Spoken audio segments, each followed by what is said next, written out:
하나님은 허물과 죄로 죽은 우리를 살리셨습니다. 죽을 수밖에 없는 인생 이런 정도가 아니라 하나님 앞에 죄를 짓고 주님과 단절된 사람은 죽은 인생이거든요. 살아있지만 영적으로 죽은 사람인데 그 죽은 사람을 예수 그리스도로 말미암아 살려주셨다는 겁니다. 본래 하나님을 아빠 아버지라 부를 수 있는 분은 오직 예수님밖에 없었습니다. 예수님 기도하실 때 아빠 아버지라 그렇게 부르셨거든요. 그런데 하나님이 우리에게도 아빠 아버지라 부를 수 있는 특권을 주셨습니다. 그 다 표현할 수 없는 그 마음 하나님 앞에 감사해야 됩니다. 그 하나님께 우리가 할 수 있는 감사의 표현이 무엇이겠습니까? 바로 예배입니다. 예배를 가리켜 헬라어로 프로스크네어라고 그러는데, 이 프로스크네어라는 원래 이 단어는 뭐뭐에 뭐뭇을 향하여 입을 맞추다 이런 의미가 있습니다. 그런데 이게 종교적 용어로 사용할 때는 신이 허락한 땅에 입을 맞추다 이런 말입니다. 그래서 신의 땅에 입을 맞추려면 어떻게 해야 돼요? 몸을 굽혀야 하지 않습니까? 입을 맞추기 위해서 엎드린다는 의미가 있는 겁니다. 그래서 신약에서는 예배한다라고 할 때 계속 이 프로스크네어라는 단어를 사용했습니다. 오늘날 예배, 경배할 때 이 배자가 절하다, 엎드리다 이런 의미가 있지 않습니까? 그래서 이 배자를 쓰고 있는 것도 그런 이유인 것입니다. 예배를 의미하는 단어로 많이 알려진 이제 그 레이투르기아라는 그 헬라어 단어가 있는데, 이것도 이제 잘 생각해 보시면 이게 빌립보서 2장에 보면 너희 믿음과 제물과 섬김을 위해, 그래서 섬김에서 이 레이투르기아 그 단어가 사용되고 있습니다. 이것은 주님께 봉사하다, 섬기다 이런 의미입니다. 예배를 가리키는 영어 단어 중에서 서비스라는 단어도 있는데, 이게 바로 주님께 봉사하다, 주님을 섬기다라는 그래서 레이투르기아에서 유래한 것입니다. 그러면 이제 여러분의 예배는 어떤 것인지를 한번 살피셔야 됩니다. 나의 예배는 주님께 엎드리고 있는가, 주님께 섬기고 있는가라는 것입니다. 미국의 대표적인 복음주의 신학자 그리고 목회자였던 A.W. 토저라는 목사님이 그런 말씀하셨습니다. 하나님은 일하는 사람보다 예배하는 사람을 먼저 찾으신다.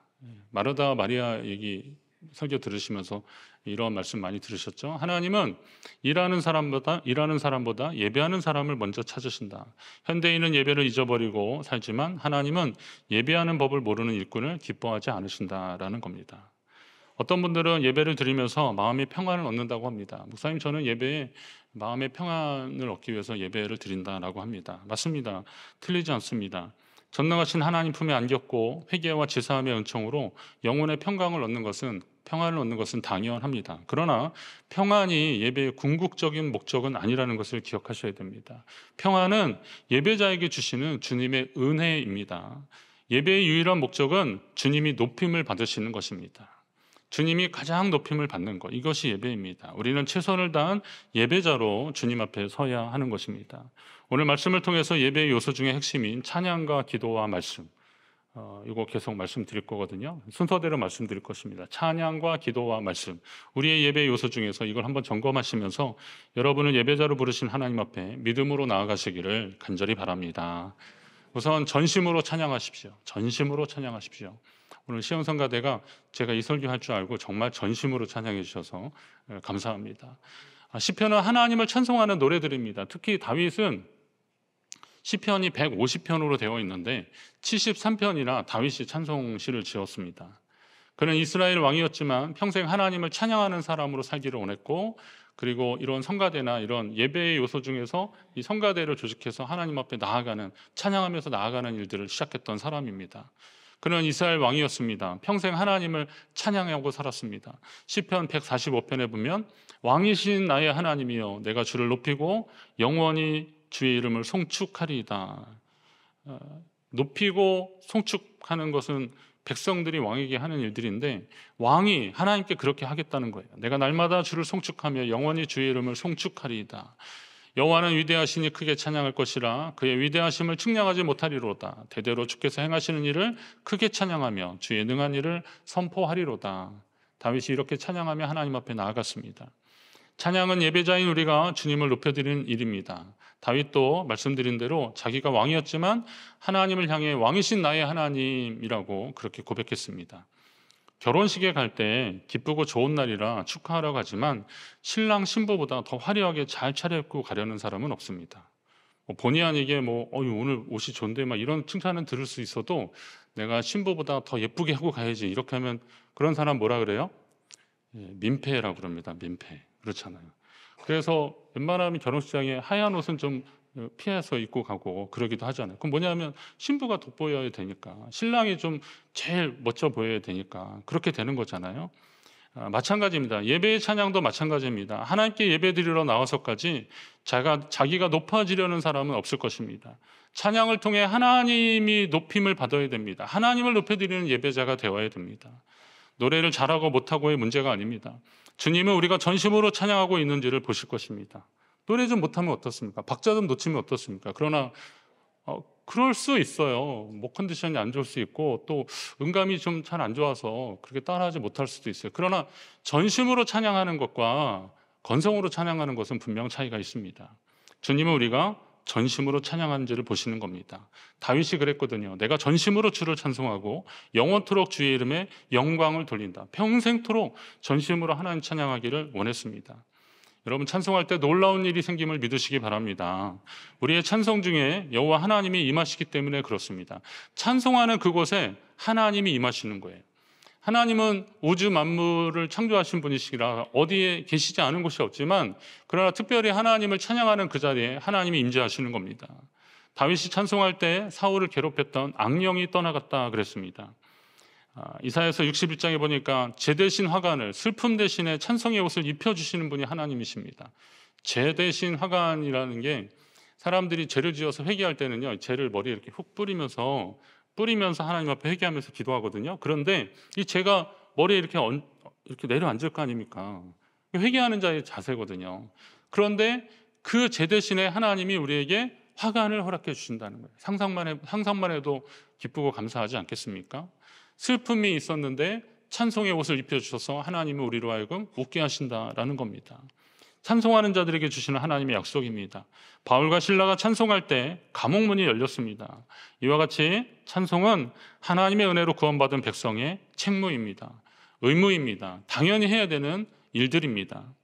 예수로 말미암아 항상 찬송의 제사를 하나님께 드리자 그랬습니다. 저는 이 항상, 늘, 언제나 이런 표현들 나올 때 그냥 스쳐 지나가서 읽기 쉬운데 이거 한번 잘 보려고 하는 겁니다. 항상 찬송의 제사를 하나님께 드리자. 이는 그 이름을 증언하는 입술의 열매니라. 우리가 마땅히 해야 되는 일들이라는 것입니다.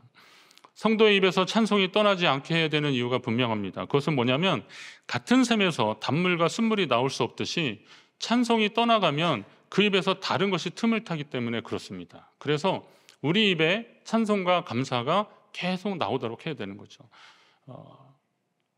여러분, 우리가 기뻐하고 우리가 감사하고 그런 마음들을 하나님 앞에 계속 갖는데, 여러분의 입술에, 여러분의 노래에 그 하나님 찬송하는 그 이상의 것, 그러니까 그 밖의 것들로 채우려고 하지 마시라는 겁니다. 우리 성가대원들 이렇게 찬양을 하고 기쁘고 감사하고 그랬는데, 여러분 돌아가실 때 여러분 차에서 어떤 음악이 나오는지 한번 잘 보십시오. 그러면 그 찬양이 내 삶을 계속 지배하고 있는가? 아마 성가대원들 그러실 것 같은데, 곡 지정해주면 그건 유튜브로 계속 듣고 뭐 파트 연습하고 막 그러시는데, 한 주간 그냥 그 찬양으로 계속 내 머리에, 입술에 떠나지 않는 겁니다. 얼마나 귀한 일이겠습니까? 오늘 제가 이따가 기도에 대한 찬양을 한 번 더 할 건데요, 그 찬양 한 번 하고 나면 오늘 하루 종일 그 찬양 이렇게 하게 될 겁니다. 그렇게 되기를 바랍니다. 그런 거거든요. 그러니까 언제나 주님을 찬양한다는 것은 항상 그 마음에 두고 찬양하는 삶의 모습입니다. 예배자는 찬양하는 자가 되어야 되고요, 기도의 자리로 나오셔야 됩니다. 무슨 자리요? 기도하는 자리. 기도에 대한 가장 대표적인 표현은 영적 호흡입니다. 영적 호흡.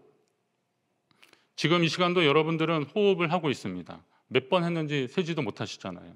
심장도 뛰고 호흡과 맥박이 막 뛰고 있습니다. 기도하는 사람들은 압니다. 기도가 믿음 생활하는데, 신앙 생활하는데 얼마나 필요한 일인지를 기도하는 사람들은 압니다. 기도는 명상이나 자기 체면과는 분명히 다릅니다. 요즘 이제 명상이 좀 유행이더라고요. 인기 있더라고요. 근데 명상은 그 무슨 티베트 음악, 인도 음악들 있잖아요. 이런 것, 그것도 막 시리즈로 막 나오대요, 보니까. 근데 그걸 들으면 진짜 마음이 차분해지는 느낌이 오긴 오더라고요. 그게 이제 일종의 뉴에이지 음악으로 이렇게 분류가 되고 그러는데, 그 뉴에이지 음악 자체가 인도의 그 요가나 명상하는 그런 음악들의 그걸 시작으로 이렇게 된 거거든요. 한동안 그래서 문화사역하는 분들은 뉴에이지 음악은 사탄의 음악이라고 막 그렇게 했습니다. 케니 뭐 그런 사람들 있잖아요. 그런데 지금은 이제 너무 그렇게 극단적으로 생각할 건 아니지만, 그런데 그런데 의존해서 마음을 비우는 게 아니라 그건 기도가 아니잖아요. 기도는 대상이 분명합니다. 내가 기도하는 대상이 분명히 있습니다. 잠깐 잊고 있다가도 하나님 아버지라고 우리 입술을 통해서 하나님을 부르는 그 순간 하나님의 임재를 경험하고 하나님의 뜻을 엿듣기 위해서 기도하기 시작할 때 하나님의 도우심을 경험하는 겁니다. 그래서 기도는 궁극적으로 하나님 백성으로 살기 위한 성도의 몸부림이라는 겁니다. 이건 꼭 한번 따라하겠습니다. 기도는 성도의 몸부림이다. 기도는 성도의 몸부림입니다. 하나님 뜻대로 살고 싶고 하나님이 나와 함께 하시기를 바라는 몸부림입니다. 따라서 하나님 앞에 나오는 예배자들은 기도하며 주님의 이름을 불러야 됩니다. 말씀 준비하다가 찬송가 364장이 들어오더라고요. 마지막 한번 해주세요. 그래서 우리 함께 찬양하겠습니다. 내 기도하는 그 시간, 그때가 가장 즐겁다. 내 기도하는 그 시간, 그때가 가장 즐겁다. 이 세상 근심 걱정에 얽매인 나를 부르사 내 진정 소원 주 앞에 낱낱이 바로 아뢰어 큰 불행당에 슬플 때 나 위로받게 하시네. 내 기도하는 그 시간 내게는 가장 귀하다. 저 광야 같은 세상을 끝없이 방황하면서 위태한 길로 나갈 때 주께서 나를 이끌어 그 보좌 앞에 나가 그 은혜 받게 하시네. 내 기도하는 그 시간 그때가 가장 즐겁다. 이때껏 지은 근죄로 내 마음 심히 아파도 참 마음으로 뉘우쳐 다 숨김없이 아뢰면 주 나를 위해 복 주사 새 은혜 부어 주시네. 내 기도하는 그 시간 그때가 가장 즐겁다. 주 세상에서 일찍이 저 요란한 곳 피하여 빈들에서 나 산에서 온 마음을 세워 지내사 주 예수 친히 기도로 근본을 보여주셨네.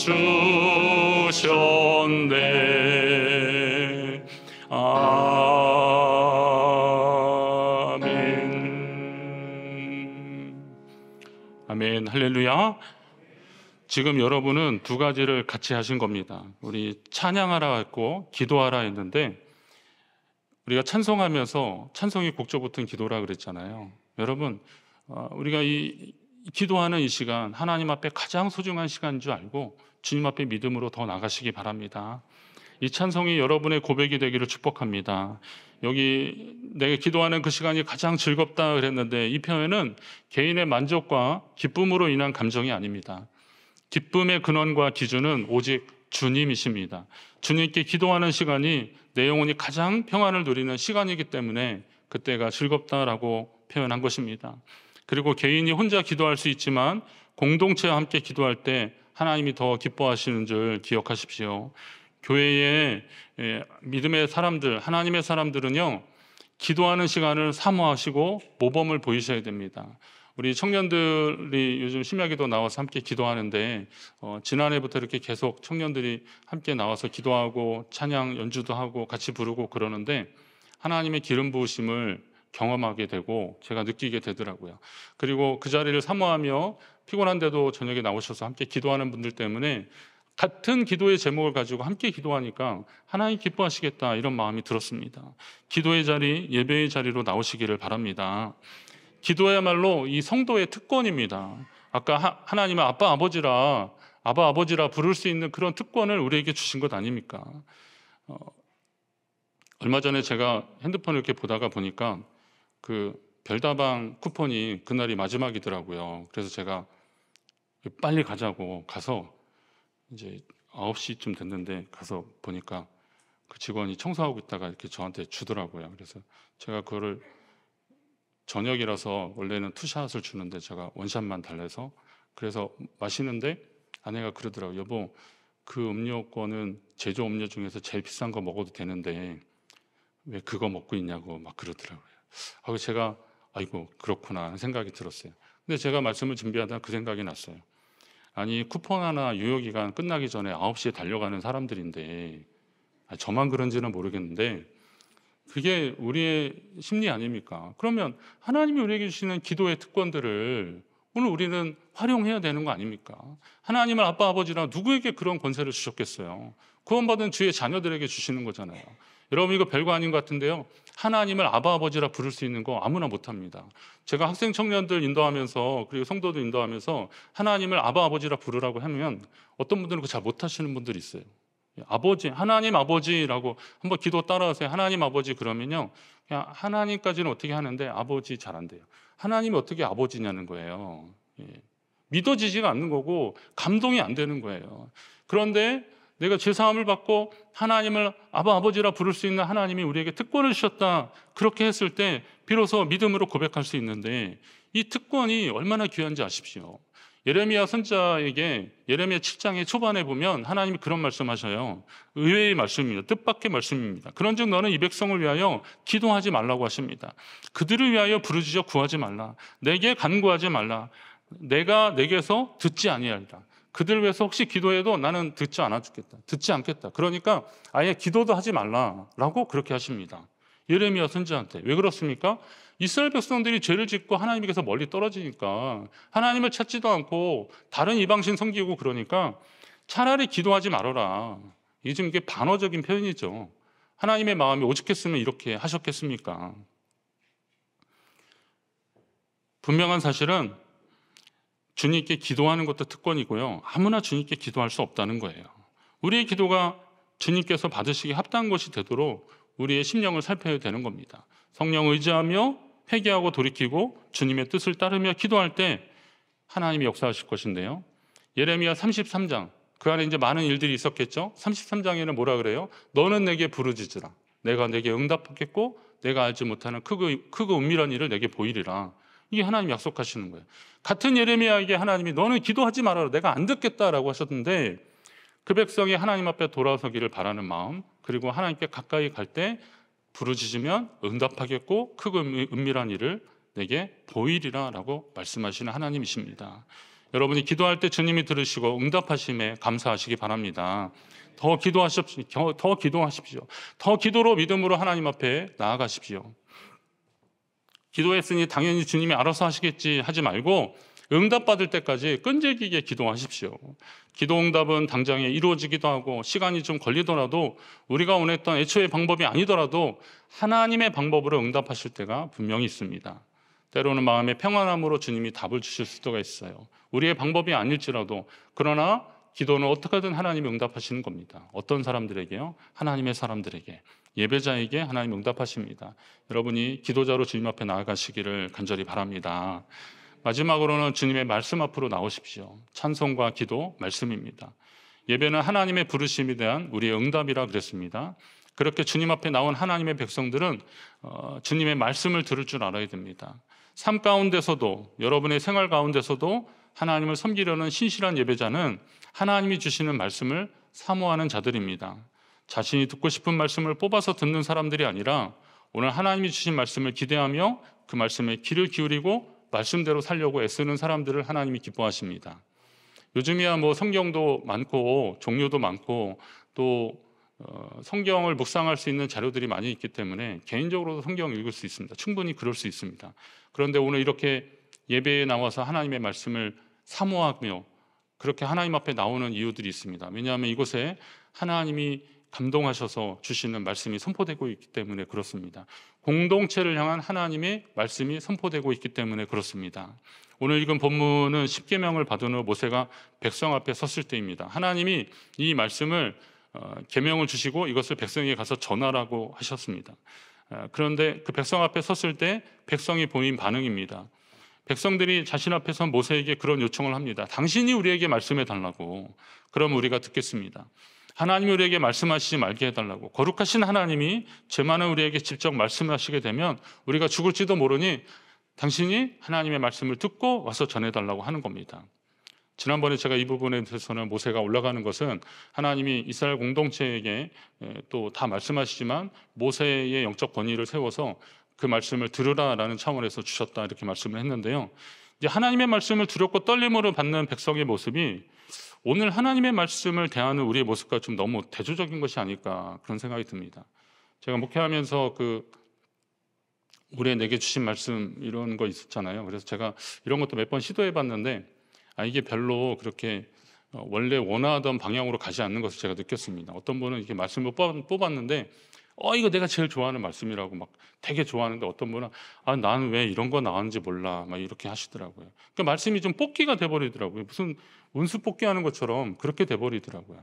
물론 대부분의 분들은 뭐 사모하는 말씀으로 듣긴 하지만 이 말씀이 내가 선호하고 좋아하는 말씀을 따라서 살아간다면 그러면 뭐 신명기 말씀에서도 뭐 그냥 신명기 28장 뭐 이런 정도로 이렇게 좋은 말씀만 나가도 복을 받고 들어가도 복을 받는 누르고 흔들어 넘치는 후이되어 넘치는 그런 복이 되는 말씀만을 읽으려고 하지 않겠습니까?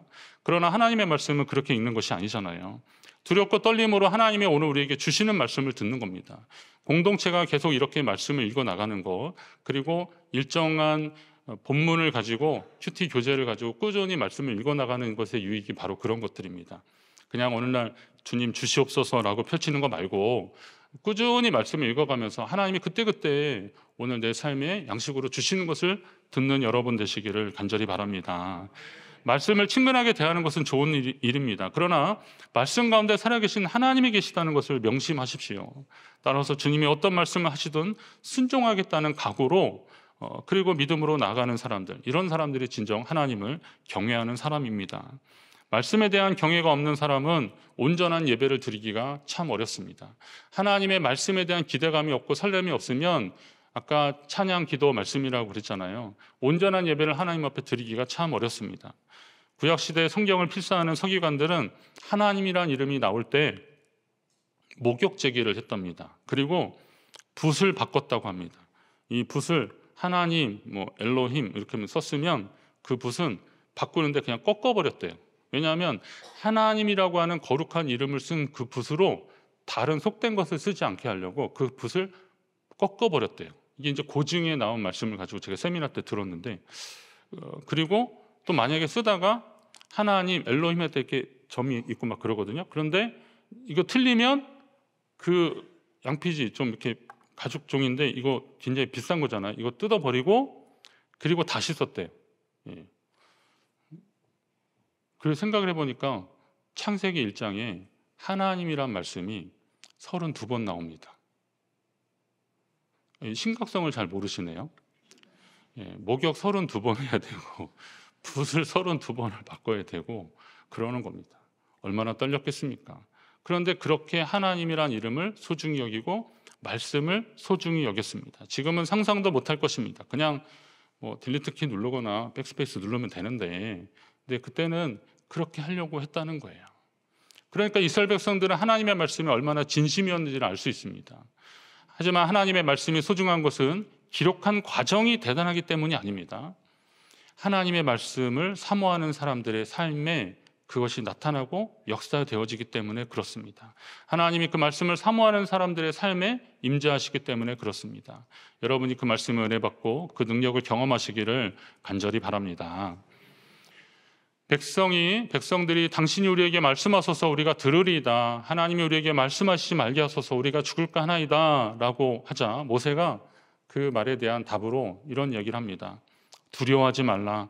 하나님이 임하심은 너희를 시험하고 너희로 경외하여 범죄하지 않게 하려 하심이니라. 궁극적으로 하나님이 말씀으로 임하시고 너희에게 지금 역사하시는 것은 너희가 하나님을 경외하는지를 좀 확인하고 싶어 하시는 거고, 하나님을 경외하는 사람들이 죄짓지 않고 하나님과 동행하는 것을 계속 보기를 원하시기 때문에 그렇다라는 것을 풀어서 말씀하고 있는 겁니다. 하나님이 우리를 부르신 이유는 무엇이겠습니까? 하나님의 백성들이 세상 그 어떤 것보다 하나님을 경외하며 그리고 하나님의 백성으로 끝까지 사는지를 주님은 보기를 원하시기 때문에 그렇습니다. 예배자는 바로 그런 삶을 사는 사람들입니다. 여러분에게 말씀드립니다. 여러분이 평생토록 하나님만을 경외하고 그 말씀을 소중히 여기며 섬기는 예배자로 사시기를 간절히 바랍니다. 부족한 저도 담임 목사로서 교회 공동체를 향한 주님의 말씀을 듣기 위해서 오늘 모세가 보니까 하나님이 계신 흑암으로 가까이 나아갔다 그랬습니다. 하나님이 계신 것은 광명의 빛이 있는 곳인데 왜 하나님이 계신 곳을 흑암이라고 표현했을까? 저는 이 말씀을 이제 저는 또 설교자니까 그래서 그 말씀에 대한 묵상을 좀 더 시간을 냈습니다. 기도하는 가운데 하나님이 주시는 것은 일단 하나님이 계신 곳을 흑암이라고 표현한 것은 이스라엘 백성들을 위한 배려입니다. 왜냐하면 하나님을 면전에서 보면 다 죽을 수도 있으니까 하나님이 이에 좀 피해 주신 것도 있습니다. 그렇게 되는 거죠. 이렇게 마트나 이런 데 가면 우리 성도님 중에서 정말 오랫동안 안 나오시는 성도님들 계시는데 전에 이렇게 봤다가 그래서 저를 만나면 되게 부담스러워 하시는 경우들이 있더라고요. 어떤 분은 제가 눈이 1.5거든요. 그래서 딱 보면 알아요. 누군지. 근데 이렇게 오다가 갑자기 저리로 가시더라고요. 근데 제가 또 뭐 눈치 없이 막 쫓아갈 사람은 아니잖아요. 그러다 이제 이렇게 돌면서 우연히 만난 척하게 해서 오랜만이라고 그러면 막 어쩔 줄 몰라 하시더라고요. 네. 하나님이 흑암에 계시는 이유는 여러분을 향한 배려라고 생각을 하십시오. 그런데 모세도 준비 안 된 채 하나님 앞에 나아가면 어떻게 되겠습니까? 그 백성이 두려워하는 결과와 똑같은 일이 일어나지 않겠습니까? 그러니까 모세는 두렵고 떨림으로 하나님 앞에 나아가는 것입니다. 흑암이라고 한 것은 그만큼 그 자리가 외롭고 고독한 시간이라는 것입니다. 세상의 소리에 휘둘리지 않고 오로지 하나님의 말씀을 듣는 시간인데 제게 온전한 하나님의 말씀을 잘 들을 수 있도록 여러분이 저를 위해서 기도해 주셔야 됩니다. 하나님이 우리 예배를 기쁘게 받으시고 살아있는 말씀을 주셨을 때 그 말씀의 권능 앞에 엎드린 여러분에게 믿음의 열매가 가득하시기를 주의 이름으로 축원합니다. 평생토록 올 한해 이제 새해 시작하면서 다시 한번 다짐하십시오. 하나님이 우리를 부르셨습니다. 어떻게 부르셨어요? 예배자로 부르셨습니다. 찬양과 기도와 말씀 가운데 우리 예배는 계속될 것인데 그 예배자로 부르시는 그 속에서 하나님을 만나시고 주님과 동행하는 저와 여러분 되시기를 간절히 바랍니다.